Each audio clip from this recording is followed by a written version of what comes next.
नांदगाव शहरात अतिक्रमण विरोधात नगर परिषदेची विशेष मोहीम. शहरातील प्रमुख रस्त्यावरील अतिक्रमण काढून नागरिकांनी घेतला मोकळा श्वास.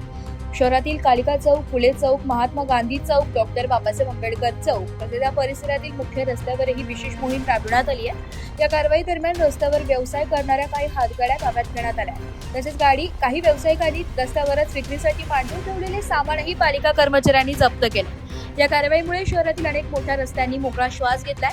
अतिक्रमण निर्मूलन मोहीम राबवल्याबद्दल नागरिकांनी समाधान व्यक्त केलं. प्रमुख चौक व रस्त्यांवरील वाहतुकीस अडथळा ठरणारी अतिक्रमणे काढण्यासाठी मोहिमेस प्राधान्य देण्यात आले. अतिक्रमण ही मोहीम सातत्याने राबवण्यात येणार असल्याची माहिती मुख्याधिकारी श्यामकांत जाधव यांनी दिली आहे. या कारवाईमुळे शहरातील अनेक मोठ्या रस्त्यांनी मोकळा श्वास घेतलाय.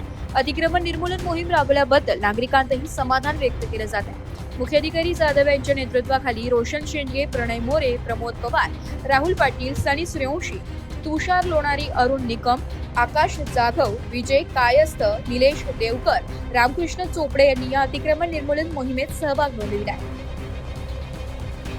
एसपराठी न्यूज साठी जिल्हा प्रतिनिधी विजय बडोदे, नांदगाव.